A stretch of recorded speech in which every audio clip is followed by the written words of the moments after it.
જી નમસ્કાર, હું TR Jadav TR એજ્યુકેશનમાં ફરીથી એક નવા વિડીયોમાં તમારું સ્વાગત છે. મિત્રો, આજે વાત કરીશું આ વિડીયોમાં જીએસઆરટીસી દ્વારા હેલ્પરની જે ભરતી આવી છે, તો હેલ્પરની જે ભરતી માટેના દરેક ટ્રેડ માટે ઉપયોગી એમસીક્યુની આ વિડીયોમાં ચર્ચા કરીશું, જેમાં ફિટર છે, મિકેનિક, ડીઝલ છે, એમએમવી, વેલ્ડર, ઇલેક્ટ્રિશિયન અને બીજા તમામ ટ્રેડના જે સેફ્ટી અને મેઝરમેન્ટના મોસ્ટ આઈએમપી પ્રશ્નો છે, તો તેના વિશે આ વિડીયોમાં ચર્ચા કરીશું, જેથી દરેક ટ્રેડના તાલીમાર્થીઓને લાભ થશે.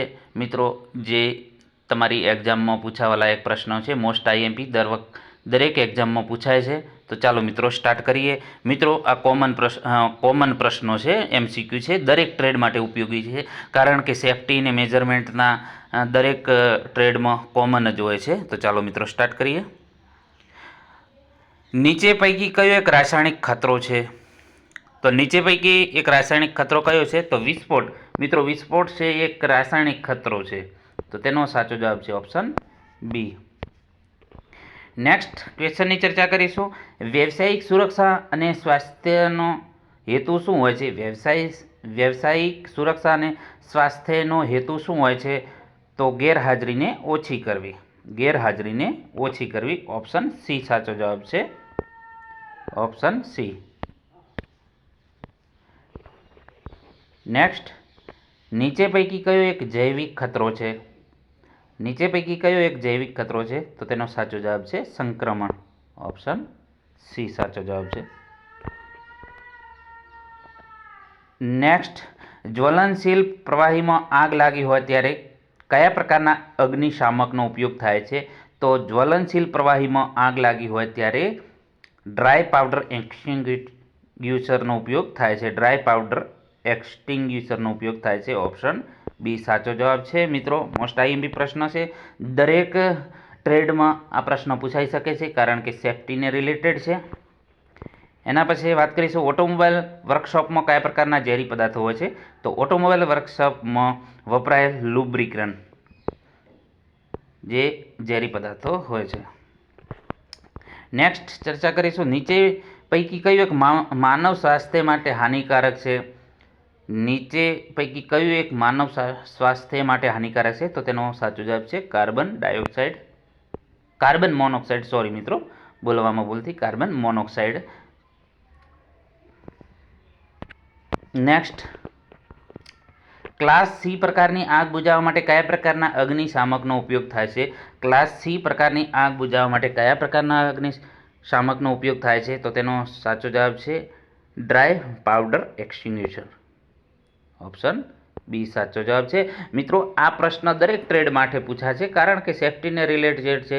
તમે હેલ્પરમાં ઇલેક્ટ્રિશિયન કર્યું હોય કે ફિટર હોય કે ગમે તે કોઈ પણ ટ્રેડના હો, તો તમને આના વિશે ખબર હોવી જોઈએ. તેથી પ્રશ્ન પૂછાવાની 100% સંભાવના છે મિત્રો, એટલે દરેક માટે ઉપયોગી છે. નેક્સ્ટ, આગના કયા વર્ગમાં લાકડા ઉપર લાગેલી આગનો સમાવેશ થાય છે? હવે મિત્રો, ખાસ તમારે જોઈ લેવું કે આગના કેટલા પ્રકારો છે, કઈ કઈ ટાઈપના છે, કયા એ ટાઈપમાં કયો સમાવેશ થાય છે, બી ટાઈપમાં શું સમાવેશ થાય છે, સી ટાઈપમાં શું સમાવેશ થાય છે, તો તેના વિશે સમજી લેવું. તો કે આગના કયા વર્ગમાં લાકડા ઉપર લાગેલી આગનો સમાવેશ થાય છે? તો મિત્રો, તેનો સાચો જવાબ છે ઓપ્શન એ. એના પછી વાત કરીશું 9મા નંબરનો પ્રશ્ન.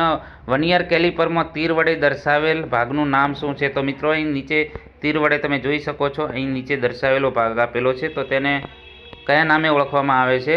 તો એને ડેપ્થ બાર તરીકે ઓળખવામાં આવે છે. સાચો જવાબ છે ઓપ્શન ડી.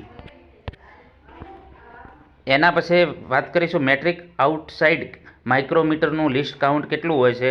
તો મેટ્રિક આઉટસાઇડ માઇક્રોમીટરનું લિસ્ટ કાઉન્ટ 0.01 mm હોય છે. સાચો જવાબ છે ઓપ્શન એ. આઈએમપી પ્રશ્ન છે મિત્રો. આઉટસાઇડ માઇક્રોમીટરમાં એક થિમ્બલ ડિવિઝનનું રીડિંગ મૂલ્ય કેટલું હોય છે? તો આઉટસાઇડ માઇક્રોમીટરમાં એક થિમ્બલ ડિવિઝનનું મૂલ્ય 0.01 mm છે, તો તેનો સાચો જવાબ છે ઓપ્શન બી. નેક્સ્ટ જોઈશું, ફિલર ગેજનો ઉપયોગ શેના માપન માટે થાય છે? તો ફિલર ગેજનો ઉપયોગ જોડાયેલ બે ભાગ વચ્ચેનો ગેપ ચેક કરવા માટે. ઓપ્શન ડી સાચો જવાબ છે. એના પછી ચર્ચા કરીશું 13મા નંબરનો પ્રશ્ન. ફિનિશ સરફેસ ઉપર કયા માર્કિંગ મીડિયાનો ઉપયોગ થાય છે? તો ફિનિશ સરફેસ ઉપર પ્રુશિયન બ્લ્યુનો ઉપયોગ થાય છે. તેનો સાચો જવાબ છે option B. Next, rough surface ઉપર કયા માર્કિંગ મીડિયાનો ઉપયોગ થાય છે? તો રફ સરફેસ ઉપર વ્હાઇટ વોશનો ઉપયોગ થાય છે. ઓપ્શન એ સાચો જવાબ છે. એના પછી જોઈશું કયું માર્કિંગ મીડિયા ઝેરી હોય છે? તો કોપર સલ્ફેટ ઝેરી હોય છે. ઓપ્શન સી સાચો જવાબ છે. એના પછી વાત કરીશું નીચેના આકૃતિમાં દર્શાવેલ સાધનનું નામ શું છે? તો જે અહીં આકૃતિમાં દર્શાવેલું છે કયા નામે ઓળખવામાં આવે છે? તો તેને એંગલ પ્લેટ. ઓપ્શન બી સાચો જવાબ છે. એંગલ પ્લેટ તરીકે ઓળખવામાં આવે છે. એના પછી વાત કરીશું નીચે આકૃતિમાં દર્શાવેલ સાધનનું નામ શું છે? તો અહીં આકૃતિમાં તમે જોઈ શકો છો કઈ આકૃતિ છે, શાની છે? તો છે સરફેસ પ્લેટ. ઓપ્શન એ સાચો જવાબ છે. નેક્સ્ટ જોઈશું નીચે આકૃતિમાં દર્શાવેલ સાધનનું નામ શું છે? તો મિત્રો અહીં આકૃતિ દર્શાવેલી છે, તો કે આ સાધન કયા નામે ઓળખવામાં આવે છે? તો તેનો સાચો જવાબ છે parallel block. Option D. Next જોઈશું એસઆઈ એકમ પદ્ધતિમાં લંબાઈનો એકમ શું હોય છે? તો એસઆઈ એકમ પદ્ધતિમાં લંબાઈનો એકમ મીટર છે. ઓપ્શન સી સાચો જવાબ છે. એના પછી 20મા નંબરનો પ્રશ્ન, એન્જિનિયરિંગ સ્ટીલ રૂલનું લિસ્ટ કાઉન્ટ કેટલું હોય છે? તો તેનો સાચો જવાબ 0.5 mm. 0.5 mm D. ઓપ્શન સાચો જવાબ છે.